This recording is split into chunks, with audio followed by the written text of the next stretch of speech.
তিনটি আলামত পেলে বুঝবেন আপনার সময় দ্রুত ভালো হতে যাচ্ছে, আপনার সময় ভালো হবে এবং আপনার কপাল খুলে যাবে। এই তিনটি আলামত যদি আপনি আপনার লাইফে দেখতে পারেন, অবশ্যই আমরা সকলেই চাই যাতে করে আমি সফলতা অর্জন করতে পারি, আমি আমার সাফল্যের দিকে পৌঁছাতে পারি, গন্তব্য যাতে করে সুন্দর হয়, এটা আমরা সকলেই চাই। তবে অবশ্যই এই তিনটি আলামত যদি আপনার ভিতরে পাওয়া যায় তাহলে মনে করবেন যে আপনি সাফল্যের দিকে এগোচ্ছেন। এক নাম্বার হচ্ছে, যদি রাতের বেলা শেষ রাতে আপনার চোখ খুলে যায়, আপনার ঘুম ভেঙে যায়, এই সময়টা হচ্ছে সবচেয়ে গুরুত্বপূর্ণ সময়। এই সময় যদি আপনার চোখ খুলে যায়, বুঝবেন আল্লাহ তাআলা আপনার চোখটাকে খুলে দিয়েছে যাতে করে আপনি আল্লাহর কাছে কিছু চাইতে পারেন। কারণ রাতের শেষ অংশে যারা নামাজ পড়ে, তাহাজ্জুদের সালাত পড়ে, তারাই সবচেয়ে বড় সফলতা অর্জন করতে পারে।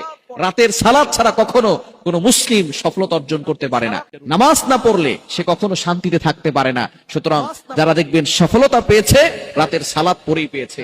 সুতরাং আপনি যদি দেখেন রাতের শেষ অংশে আপনার চোখ খুলে যাচ্ছে, আপনার ঘুম ভেঙে যাচ্ছে, মনে করবেন যে আল্লাহ আপনাকে সাফল্যের দিকে পৌঁছাবেন। সুতরাং অনেক মানুষ এমন রয়েছে যারা ফজরের নামাজই পড়ে না, রাতের নামাজ তো দূরের কথা, ফজরের নামাজ পড়ে না, এমন মানুষ সমাজে আছে না নাই? ফজরের নামাজ অবশ্যই পড়বেন, কারণ এই ফজরের সময়টা নবীজি সাল্লাল্লাহু আলাইহি সাল্লাম বরকতের জন্য দোয়া করে দিয়েছিলেন। ফজরের সময়টা হচ্ছে বরকতময় সময়। নবীজি সাল্লাল্লাহু আলাইহি সাল্লাম ফজরের সময় বরকতের দোয়া করেছেন, আল্লাহুম্মা বারিক লি উম্মতি ফি বুকুরিহা, আয় আল্লাহ আমার উম্মতের সকালটা তুমি বরকতময় করে দাও। সুতরাং এখানে এই সময় ঘুমিয়ে থাকলে হবে না, আপনি বরকতের জন্য আল্লাহর কাছে দোয়া করবেন। সুতরাং এক নাম্বার হচ্ছে রাতের শেষ অংশে যদি আপনার চোখ খুলে যায়। দ্বিতীয় নাম্বার হচ্ছে, যাকে আল্লাহ তাআলা ভালোবাসেন, পছন্দ করেন এবং সাফল্যের দিকে নিয়ে যেতে চান, তাকে আল্লাহ তাআলা বিপদ দেন। বিপদ আসলে আপনি হতাশ হয়ে যাবেন না, বিপদ আসলেই টেনশন করবেন না। অনেক মানুষ এমন আছে বিপদে পড়ার সাথে সাথে অভিযোগ করে বসে। বিপদ আসা মানে হচ্ছে আল্লাহ তাআলা কোটি কোটি মানুষের ভিতরে আপনার দিকে ফোকাস করেছেন, আপনার দিকে তাকিয়েছেন।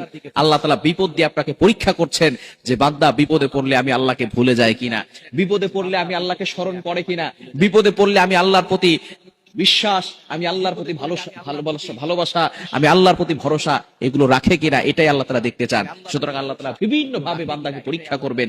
পরীক্ষা আসলে, বিপদ আসলে হতাশ হবেন না।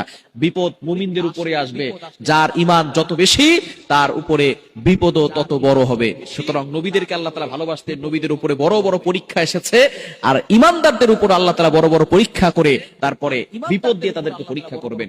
দ্বিতীয় নাম্বার হচ্ছে, যদি আপনার উপরে বারবার বিপদ আসে, মনে করবেন আল্লাহ তাআলা আপনাকে সাফল্যের দিকে এগিয়ে দিচ্ছেন। এবং তিন নাম্বার হচ্ছে, মানুষ যদি আপনাকে ভালোবাসে, আপনার আত্মীয় স্বজন, আপনার পরিবারের লোকেরা যদি আপনাকে ভালোবাসে,